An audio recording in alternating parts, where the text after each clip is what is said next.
Aqui quem fala é o Tarcísio. Estou aqui para comentar sobre o segundo episódio da série Anéis de Poder. Foi um episódio que eu assisti 2 vezes. Eu assisti ontem à noite, mas eu estava com um pouco de sono, então não lembrava direito. Eu assisti uma segunda vez e foi muito interessante, porque eu gostei na primeira vez que eu assisti, mas na segunda vez eu percebi algumas profundidades ali que eu não tinha percebido, e eu achei que teve alguns diálogos ali que foram muito bem construídos e que vão servir para explicar.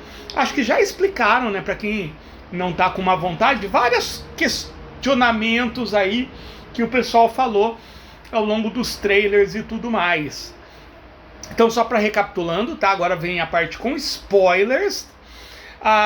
Dessa vez acho que tem o foco bastante nos anões. Então começa com os anões lá em Khazad-dûm, e por conta do que aconteceu lá no sul, os tremores acabaram comprometendo a estrutura de Khazad-dûm, e os dutos por qual passavam a iluminação e tudo mais acabaram se fechando.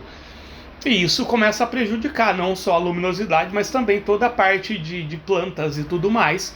Então é uma grande tragédia que se abate sobre os anões. E tem as cantoras da rocha, dentre as quais tem a Disa, né? Disa, a esposa do Durin, que ela e mais 2 são cantoras da rocha, que eu achei muito legal, elas cantam e aí vai reverberando na rocha. E elas têm servido essa profissão, esse encargo há muito tempo, mas não foi capaz de resolver o problema. E aí fica todo aquele dilema do Durin com o rei e tudo mais. Bem interessante, eu gostei bastante desse núcleo, né? A Nyssa é uma personagem que eu gosto bastante, eu acho ela muito legal, né? É um personagem que influencia na história, né? E ao mesmo tempo a gente vê o segundo. Teve 3 núcleos, né? Teve agora o núcleo dos elfos, que focou um pouquinho mais no Celebrimbor, e mostrando, acho que o grande objetivo desse episódio foi para mostrar o quão vaidoso ou quão necessitado de reconhecimento o Celebrimbor ou como ele está sendo retratado nessa história, e como o Sauron está se aproveitando disso. Ao mesmo tempo, mostra um pouquinho de Lindon, da Galadriel, do Elrond e do Gil-galad nesse embate, o que vai fazer, o que não vai fazer. O Gil-galad, o Círdan e a Galadriel, que estão com os 3 anéis, eles já começam a perceber que os anéis são muito poderosos. O Círdan, ele já percebe que o anel dele, ele tem uma grande influência sobre toda a forma de vida, e a Galadriel começa a ter vislumbres do futuro. O Gil-galad também começa a ver coisas, então começa a se descortinar isso. E dentre essas visões, a Galadriel, ela vê o Celebrimbor dizendo que o Halbrand, que agora não é mais o Halbrand, foi até Eregion, e ela quer ir lá. O Alto Rei no episódio passado tinha mandado mensageiros, mas eles foram mortos, então nunca chegou até o Celebrimbor essas mensagens, e é uma das coisas que o Halbrand usa contra. Poxa, você criou os anéis, salvou Lindon, salvou os elfos, e nem uma mensagem do seu Alto Rei você recebe. E aí é muito interessante, porque ele mostra um pouquinho a inocência do Celebrimbor, né? Uma mistura de orgulho com inocência, e também da malícia do Halbrand, que ela é bem descarada, mas que eu acho que dentro do contexto do perfil de personagem que eles estão fazendo pro Celebrimbor faz sentido. E temos o terceiro núcleo, que é o estranho, com as pés peludo, né, Canora e Capapola, também cruzando e cruzando lá na região de Rhûn, né, Rhûn. E tem uma teoria muito interessante aí que eu já vou falar. E nessa mesma região, ali perto, mostrou a parte sensacional, que mostra um pouco aquele culto do mal, assim, que tinha aquela feiticeira que foi destruída. Então mostra um sacerdote, que eu já vou falar qual que é a minha teoria, e ele traz de volta, através de poderes místicos, essa sacerdotisa, aquela meio andrógena, meio careca lá, e ao mesmo tempo ele tem alguns mercenários, alguma coisa assim, que fica claro que os mercenários estão sob alguma maldição, ou seja, esse sacerdote, ele é uma pessoa poderosa.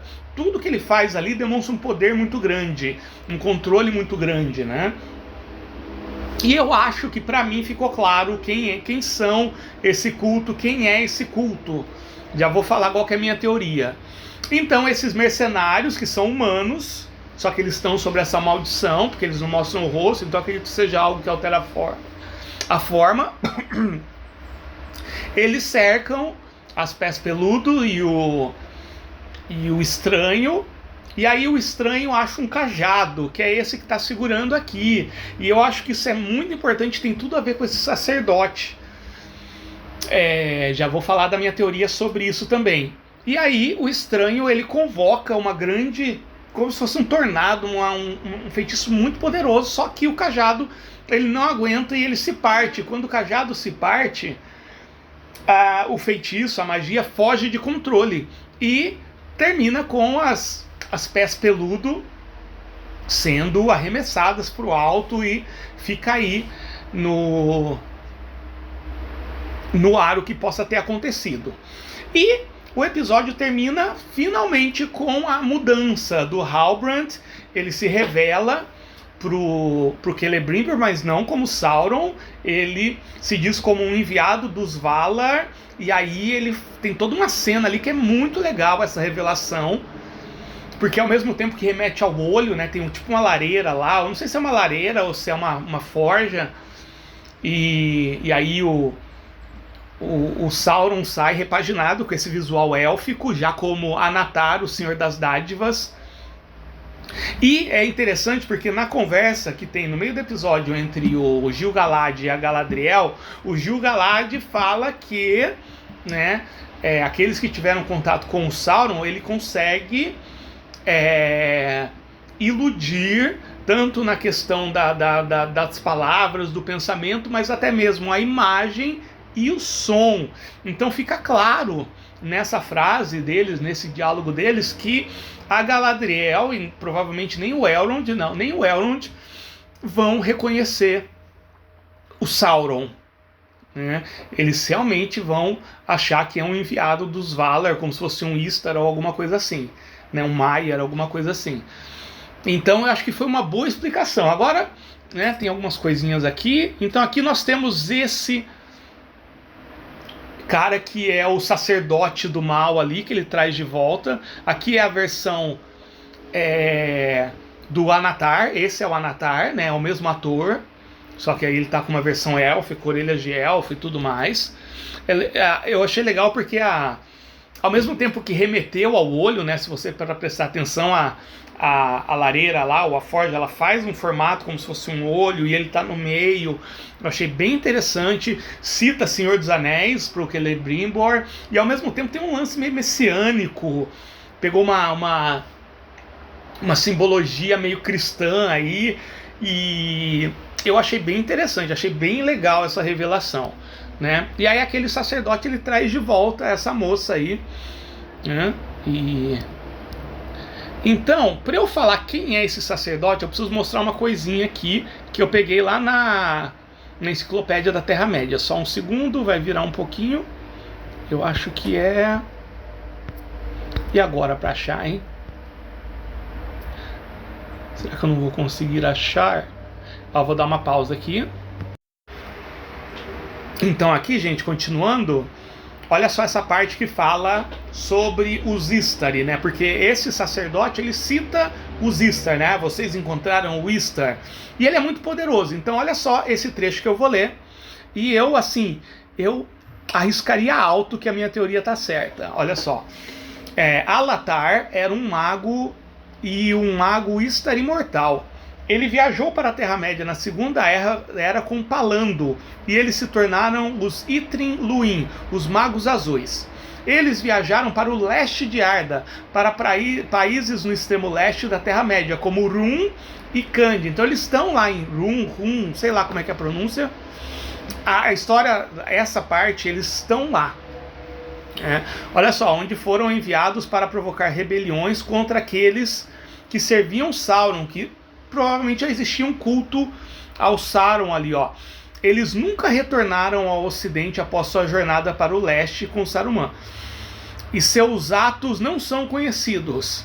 É possível que eles tenham se tornado os fundadores de cultos secretos e mágicos, mas seu destino final permanece desconhecido. Então a gente tem aí, né, o Alatar e o Palando, e eu, assim, arrisco fortemente que esse sacerdote, ele é um dos dois, ou ele é o Alatar e o Palando, e que o cajado que o estranho achou, ele é do outro. Eu acredito que os dois tenham brigado, né, tenham entrado em conflito, e que um destruiu o outro e ficou como líder desse culto, e ficou esse cajado aí, que o estranho, ele está indo atrás nessa terra, buscando essas visões que ele está tendo, e ele tem visões, sonhos de um cajado. Isso acho que revela, já bate o martelo em quem ele é, porque o Gandalf, esse termo na linguagem lá, significa o elfo do cajado, né? The Elf of the Staff. E teve muita representação do cajado associado ao estranho nesse episódio. Então, eu já bato o martelo de que realmente é o Gandalf, né? Por um momento, se não tivesse essa questão do cajado, até ele achar o cajado e ter aquela parte da magia, eu tava começando a achar que ele pudesse ser o Saruman, mas agora eu voto nisso. Então, ó, o líder do culto, ele é um dos Magos Azuis que se corrompeu, e o estranho é o Gandalf.